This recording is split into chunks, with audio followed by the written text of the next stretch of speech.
इस बुलेटिन के प्रस्तुत करता है टारगेट आईएएस कोचिंग। आपकी सफलता ही हमारा लक्ष्य।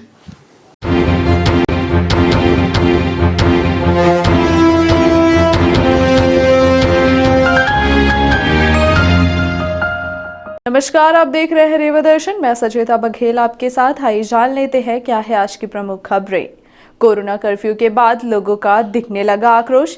व्यवस्था बनाने गई पुलिस पर ग्रामीणों ने बोला हमला। थाना प्रभारी समेत आरक्षक घायल। रीवा में भी लॉकडाउन कोरोना कर्फ्यू का उल्लंघन करने पर प्रशासन ने की कार्यवाही। मेडिकल एजेंसी की आड़ में दुकानदार बेच रहा था साड़ी। दुष्कर्म के इरादे से घर में घुसकर मारपीट व हत्या करने वाले आरोपी चढ़े पुलिस के हत्थे। पुलिस ने न्यायालय में पेश कर भेजा जेल। और शॉर्ट सर्किट से फैली आग, खलिहान में रखे किसानों की गेहूं की फसल जलकर हुई खाक। आइए जान लेते हैं इन खबरों को विस्तार से।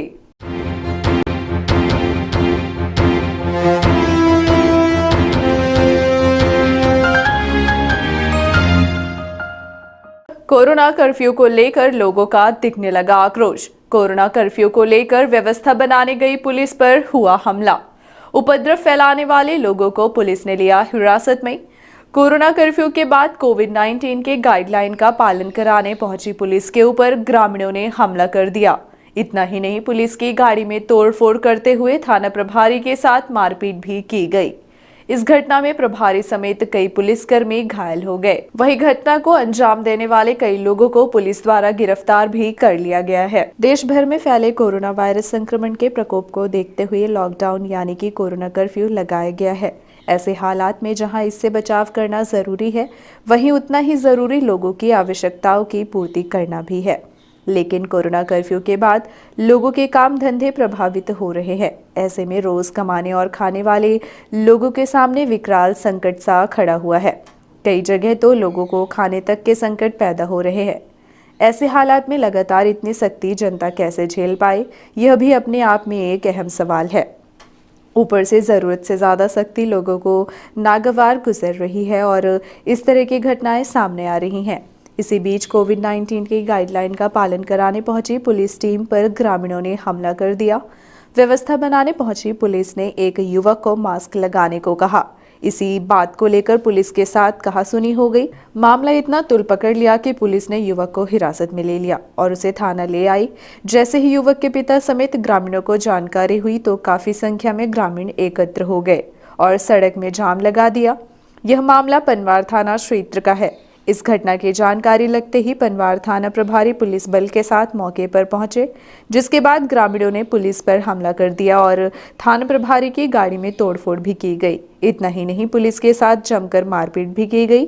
इस घटना में थाना प्रभारी के साथ अन्य पुलिसकर्मी घायल हो गए, जिन्हें उपचार के लिए प्राथमिक स्वास्थ्य केंद्र जवा ले जाया गया, जहां से इन्हें संजय गांधी अस्पताल के लिए रेफर कर दिया गया। वहीं पुलिस इस मामले में एक व्यक्ति के नाम जद तथा 3 दर्जन से अधिक अज्ञात ग्रामीणों के खिलाफ शासकीय कार्य में बाधा उत्पन्न करने के साथ धारा 144 का उल्लंघन करने एवं मारपीट कर शासकीय संपत्ति को नुकसान पहुंचाने का मामला दर्ज किया है। इधर पुलिस द्वारा कुछ उपद्रवियों को हिरासत में भी ले लिया गया है। इस बात से माहौल खराब होने की स्थिति को देखते हुए कई थानों का पुलिस बल मौके पर बुलाया गया, जिसके बाद स्थिति को नियंत्रण में किया गया। बताया जाता है कि जिसके चलते क्षेत्र में तनाव की स्थिति बनी हुई है। जानकारी के मुताबिक इस घटना के होने की मुख्य वजह पनवार थाना प्रभारी विजय सिंह अपनी टीम के साथ चेकिंग पॉइंट पर बिना मास्क निकलने वाले लोगों को रोककर समझाइश दे रहे थे।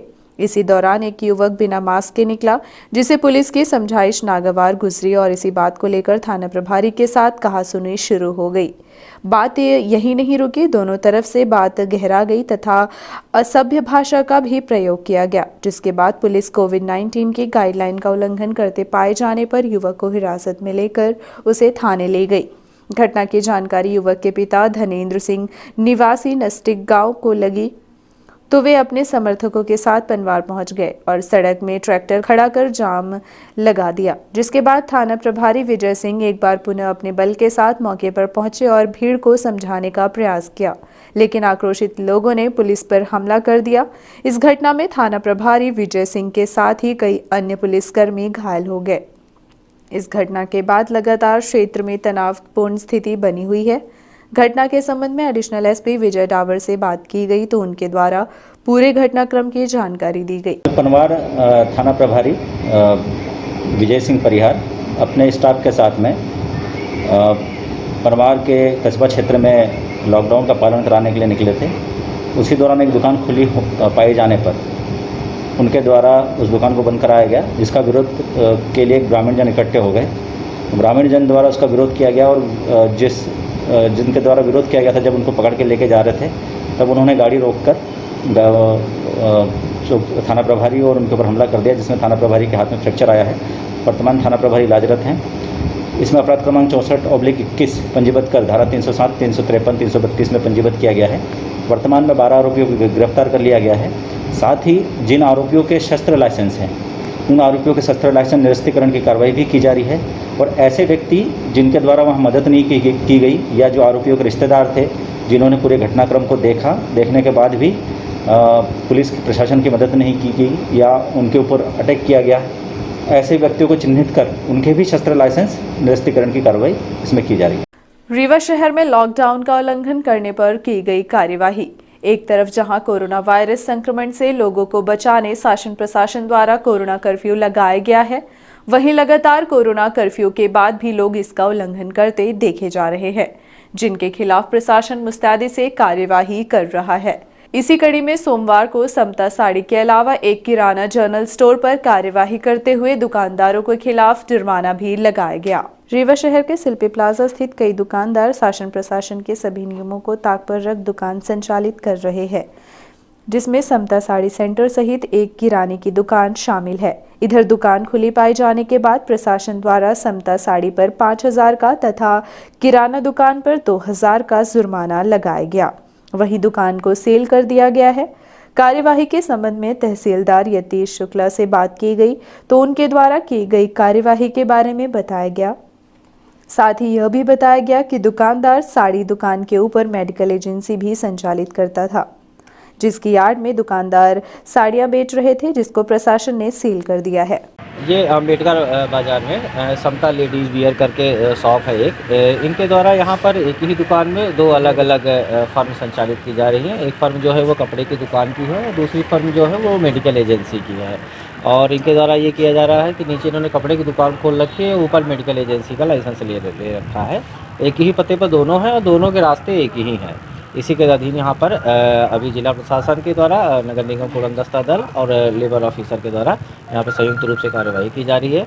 इनके दस्तावेजों की जांच की जा रही है और साथ में इनके ऊपर चालानी कार्रवाई नगर निगम के द्वारा की गई है, जिससे 5,000 रुपये का जुर्माना अधिरोपित किया गया है।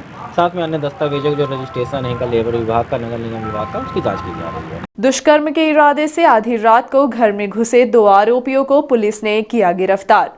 मामला सिटी कोतवाली थाना क्षेत्र के ग्राम खड्डा का है, जहां मजदूरी कर अपना जीविकोपार्जन करने वाले दंपत्ति के साथ कुछ सरहंगों ने मारपीट करते हुए पत्नी को छत से नीचे फेंक दिया। वहीं इस बात का विरोध करने पर महिला के पति को चाकू से गोदकर उसकी हत्या कर दी थी।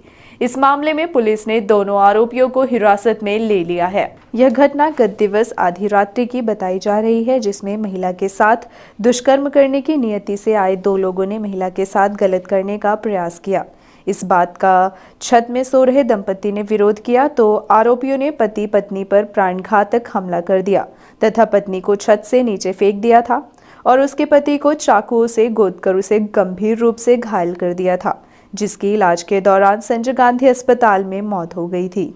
इस घटना की सूचना के बाद मौके पर पहुंची पुलिस ने 2 लोगों के खिलाफ हत्या का मामला दर्ज कर लिया और उनकी तलाश की जा रही थी। इसी बीच पुलिस को सूचना प्राप्त हुई कि घटना से कुछ दूर पर ही तालाब में 2 लोग बैठकर शराब पी रहे हैं। सूचना के बाद पुलिस दोनों आरोपियों को हिरासत में लेकर उनसे पूछताछ की, जिसके बाद दोनों आरोपियों को पुलिस ने न्यायालय में पेश किया। पकड़े गए आरोपियों में एक बाल अपराधी भी है, जिसे बाल सुधार गृह में भेज दिया गया। वहीं दूसरे हत्या के आरोपी को पुलिस अभिरक्षा में लेकर जेल भेज दिया गया है। जानकारी के मुताबिक शनिवार की देर रात्रि सिटी कोतवाली थाना क्षेत्र अंतर्गत ग्राम खड्डा गांव में महिला की चीख पुकार सुनकर आसपास के लोग मौके पर पहुंचे तो पति पत्नी घायल मिले। पूछताछ में घायल दंपत्ति ने अपनी आप बीती लोगों को बताई और इस घटना की जानकारी दी। मौके पर पहुंची पुलिस व स्थानीय लोगों की मदद से तत्काल दोनों पति पत्नी को संजय गांधी अस्पताल ले जाया गया, जहां उपचार के दौरान रविवार को चाकू से घायल युवक की मौत हो गई। वहीं घायल पत्नी का अभी भी उपचार चल रहा है। वहीं घटना की जानकारी के बाद पुलिस ने दोनों आरोपियों को हिरासत में लेकर उन्हें जेल भेज दिया है। आपको बता दें कि अजय कुमार चौधरी पिता कंधीर चौधरी उम्र 24 वर्ष निवासी पन्ना अपनी पत्नी नेहा चौधरी के साथ खड्डा गांव में रहकर मजदूरी करता था। पति पत्नी स्थानीय निवासी रंजन गुप्ता के निर्माणाधीन घर में कार्य करते थे और वहीं रहते भी थे। शनिवार की रात दो युवक छत में चढ़े और पत्नी के साथ दुष्कर्म करने का प्रयास किया। महिला की नींद खुल गई तो उसने शोर मचा दिया। शोर शराबा सुनकर पति की नींद खुली तो उसने विरोध किया और दोनों युवकों को पकड़ने का प्रयास किया, जिसके बाद आरोपियों ने ताबड़तोड़ चाकू से हमला कर महिला के पति को गंभीर रूप से घायल कर दिया। इसी बीच जब पत्नी पति को बचाने पहुंची तो उसे छत से धक्का मारकर नीचे फेंक दिया गया। इस घटना में महिला भी घायल हो गई। इधर आरोपी मौके से भाग निकले, जिनको पुलिस ने हिरासत में लेकर जेल भेज दिया है। घटना को लेकर थाना प्रभारी आदित्य प्रताप सिंह से बात की गई तो उन्होंने की गई कार्यवाही के संबंध में जानकारी दी। ग्राम खड्डा में एक मारपीट की घटना हुई थी परसों रात में, जिसकी सूचना रात में करीब 1:30 बजे प्राप्त हुई थी कि एक व्यक्ति को चाकू मार दिया गया है और उसकी पत्नी को भी मारपीट की गई है, वो भी बेहोश है। इस सूचना पर पुलिस को तत्काल भेजा गया था। 100 नंबर से सूचना प्राप्त हुई थी और जब वहाँ पर जाके स्थिति देखी गई तो उसका पेट में चाकू लगा था और काफ़ी गंभीर था और पत्नी भी छत के नीचे धक्का दे दिया गया था उसकी, तो वो भी घायल थी और बोलचाल नहीं रही थी। दोनों को तत्काल हॉस्पिटल भर्ती कराया गया था। चूँकि घटना के तत्काल बाद जो जिसके चाकू लगा था, जिसका नाम की अजय उर्फ राजा चौधरी, जो कि सलेहा पन्ना का रहने वाला था, यहाँ लेबर का काम करता था। रंजन गुप्ता का घर बन रहा खड्डा में, वहीं पर लेबर का काम करता था, वहीं रहता भी था। तो उसके द्वारा अपने जो ठेकेदार है उसको फ़ोन पर सूचना दे दी गई थी कि ऐसा ऐसा हम पति पत्नी छत में सो रहे थे, 2 आदमी आए और चाकू मार दिए हैं और ईंटा से भी मार दिए हैं, पत्नी को धक्का दे दिया और भाग गए। उसके सूचना पर तत्काल 307 का अपराध पंजीबद्ध किया गया और उसमें रात से ही अपने मुख्य वृत्तांत सक्रिय कर दिए गए थे और सुबह तत्काल घेराबंदी करके और स्पॉट पे विवेचना करके और बारीकी से जांच की गई।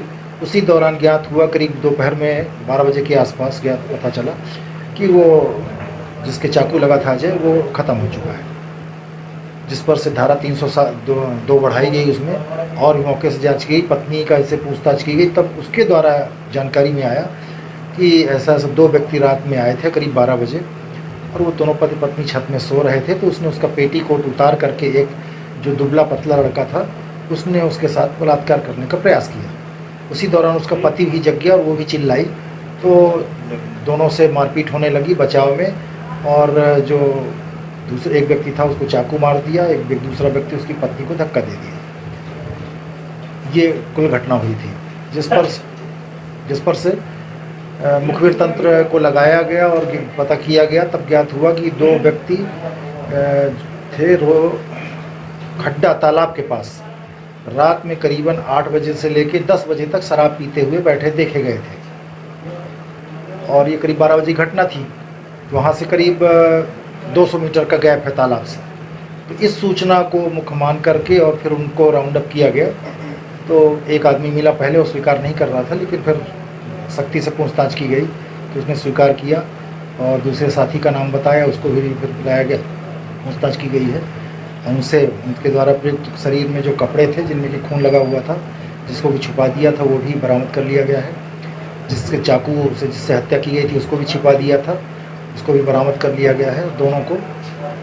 बल्कि जिसने चाकू चलाया है उसको चाकू मारते समय उसके हाथ में भी स्वयं चाकू लग गया है, उसका भी मेडिकल कराया जा रहा है और दोनों को गिरफ्तार किया गया है और इनको न्यायिक अभिरक्षा में भेजा जाएगा। हाँ, एक आरोपी है जो कि नाबालिग है और दूसरा बालिग है। और इसमें रात में ही तत्काल जैसे ही घटना की सूचना मिली थी, वरिष्ठ अधिकारियों को अवगत कराया गया था। उसके बाद श्रीमान पुलिस अधीक्षक महोदय द्वारा सुबह पुनः उनको पूरी हालत से अवगत कराया गया। तो उनके मार्गदर्शन में और निर्देश पर अपराधियों को तत्काल गिरफ्तार करके 10 घंटे के अंदर अज्ञात हत्या का खुलासा कर दिया। शॉर्ट सर्किट से भड़की आग, खलिहान में रखी गई कई किसानों की फसल जलकर हुई खाक। यह घटना गुड़ थाना क्षेत्र के ग्राम हरदुआ बगदरी की बताई जा रही है, जहां भीषण गर्मी में शॉर्ट सर्किट के चलते आग भड़कने से खलिहान में रखे गेहूं की फसल जलकर पूरी तरह से खाक हो गई। आग भड़कने की सूचना स्थानीय लोगों द्वारा फौरन पुलिस व फायर ब्रिगेड को दी गई, लेकिन टाइम से दमकल वाहन मौके पर नहीं पहुंच पाया।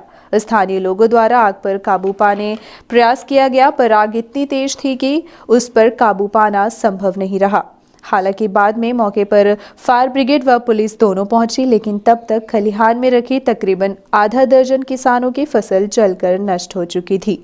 आगजनी की इस घटना में मुख्य रूप से किसान रामू गर्ग, संजय शुक्ला, रामसिया तिवारी समेत कई अन्य किसानों को भारी क्षति का सामना करना पड़ा है। विधानसभा अध्यक्ष गिरीश गौतम ने पत्र लिखकर medical college dean doctor Manoj Indulkar से कोरोना महामारी की रोकथाम को लेकर अस्पताल में जिन आवश्यक उपकरणों की जरूरत है उनके संबंध में जानकारी मांगी है, ताकि उसकी पूर्ति की जा सके और मरीजों को किसी भी प्रकार की कठिनाइयों का सामना ना करना पड़े। तेजी के साथ प्रदेश समेत रीवा जिले में बढ़ रहे कोरोना को देखते हुए उसकी रोकथाम किए जाने समेत अस्पताल में जरूरी चिकित्सकीय सुविधाओं के संबंध में पत्र लिखकर विधानसभा अध्यक्ष ने मेडिकल कॉलेज डीन से जानकारी मांगी है कि श्याम शाह मेडिकल कॉलेज एवं संजय गांधी अस्पताल में किन किन आवश्यक चिकित्सकीय सुविधाओं का अभाव है। उन आवश्यकताओं की पूर्ति की दिशा में चिकित्सकीय सुविधाएं उपलब्ध कराई जा सके, ताकि इस संकट के दौरान अस्पताल में मरीजों को किसी प्रकार की कठिनाइयों का सामना न करना पड़े। इस संबंध में विधानसभा अध्यक्ष द्वारा कलेक्टर को भी सूचनार्थ पत्र भेजा गया है। कोविड महामारी से निजात पाने की दिशा में विधायक केपी त्रिपाठी ने भी विधायक निधि दिए जाने का किया ऐलान। पूर्व मंत्री व रीवा विधायक राजेंद्र शुक्ल द्वारा विधायक निधि को कोविड मरीजों की सेवा एवं उनके लिए जरूरी आवश्यकताओं की पूर्ति के लिए दिए जाने के बाद सिमरिया विधायक केपी त्रिपाठी ने भी विधायक निधि का खजाना कोविड मरीजों की जरूरतों के लिए खोल दिया है, ताकि कोविड मरीजों को किसी भी प्रकार की असुविधा ना हो सके। जिस तरह लगातार तेजी के साथ कोरोना संक्रमित मरीजों की संख्या में विस्फोट हो रहा है, वह आम जनता के साथ साथ शासन व प्रशासन के लिए मुसीबत बना हुआ है।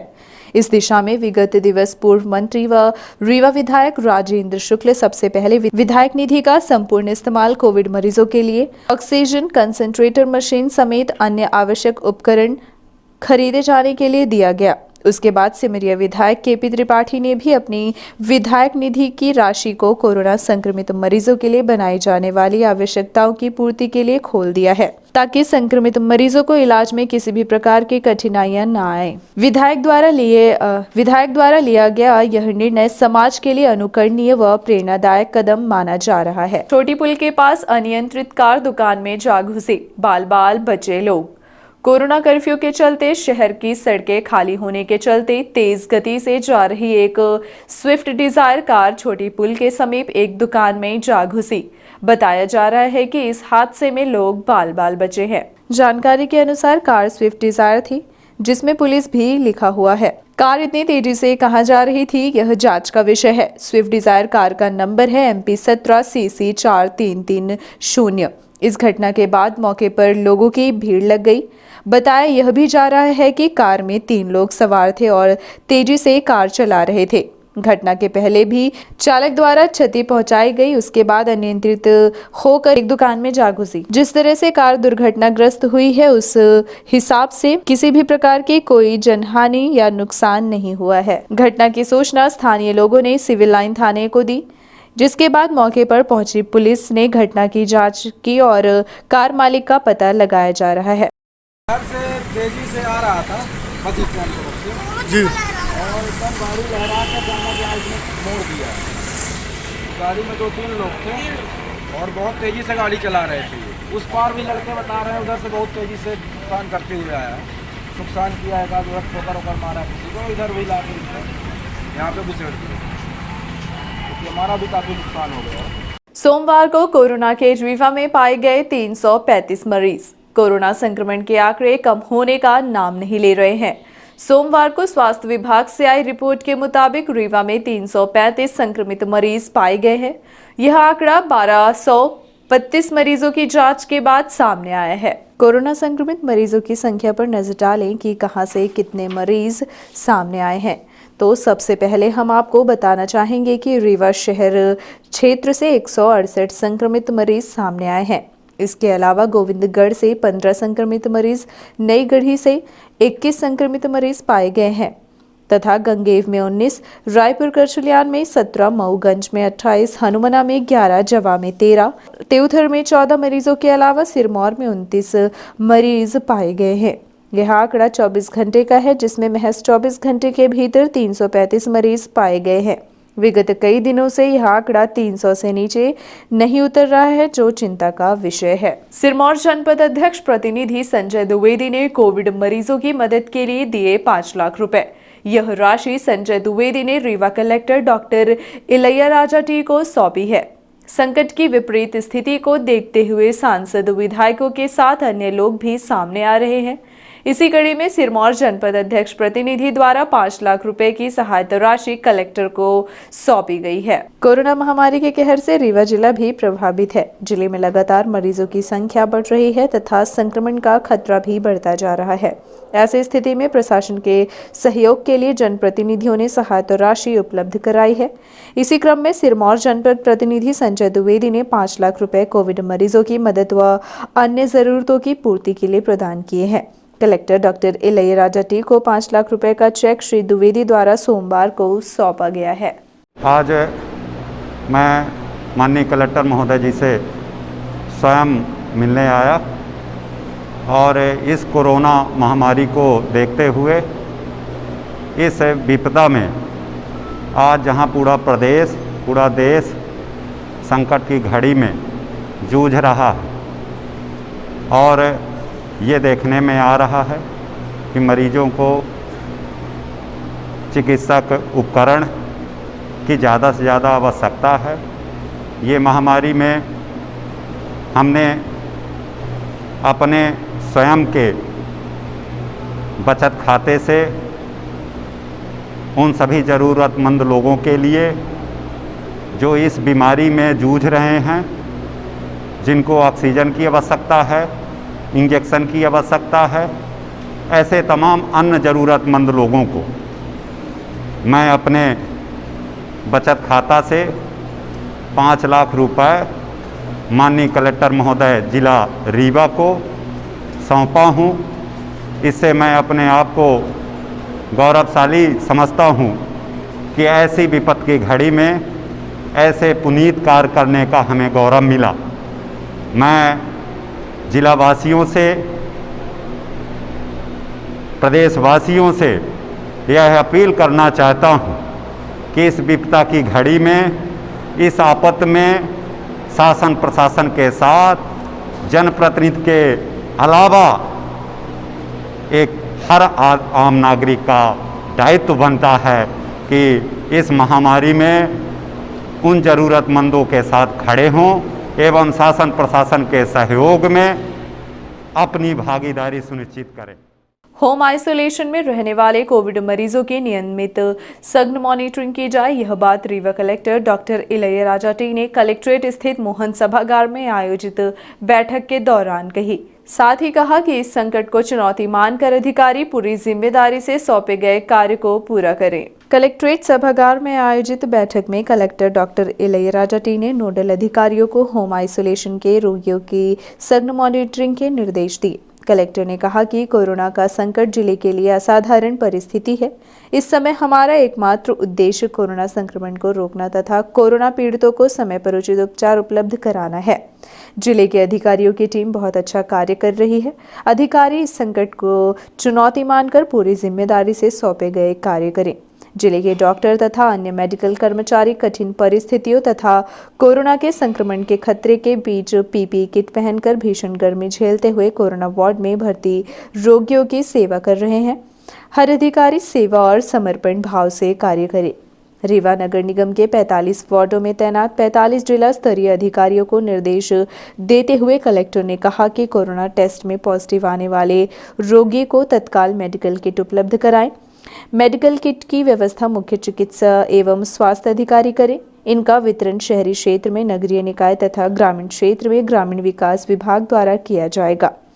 नगर निगम आयुक्त सभी नोडल अधिकारियों को प्रतिदिन कोरोना संक्रमित की वार्डवार संख्या के अनुसार किट उपलब्ध कराएं।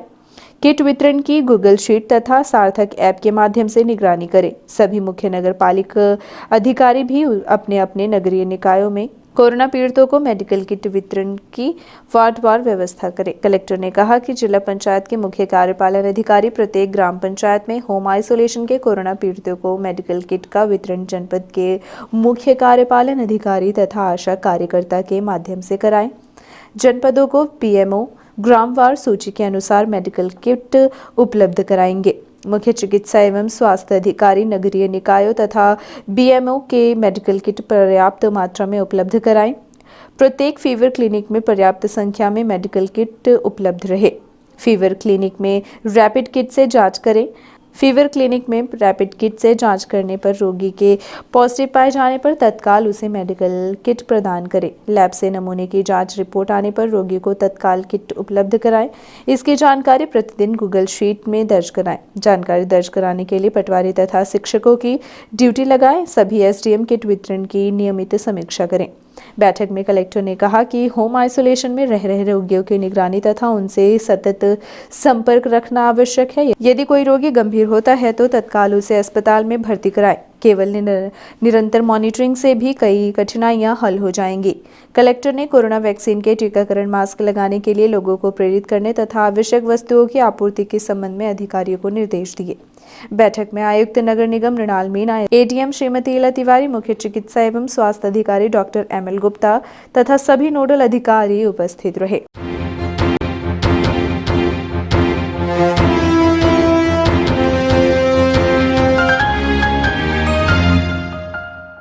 अब चलने से पहले आई नजर डालते हैं आज की प्रमुख खबरों पर एक बार फिर।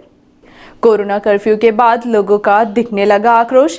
व्यवस्था बनाने गई पुलिस पर ग्रामीणों ने बोला हमला। थाना प्रभारी समेत आरक्षक घायल। रीवा में भी लॉकडाउन कोरोना कर्फ्यू का उल्लंघन करने पर प्रशासन ने की कार्यवाही। मेडिकल एजेंसी की आड़ में दुकानदार बेच रहा था साड़ी। दुष्कर्म के इरादे से घर में घुसकर मारपीट व हत्या करने वाले आरोपी चढ़े पुलिस के हत्थे। पुलिस ने न्यायालय में पेश कर भेजा जेल। और शॉर्ट सर्किट से फैली आग, खलिहान में रखे किसानों की गेहूं की फसल जलकर हुई खाक। ये थे आज की प्रमुख खबरें। आगे की खबरों के लिए बने रहे रीवा दर्शन के साथ। दीजिए हमें इजाजत। नमस्कार।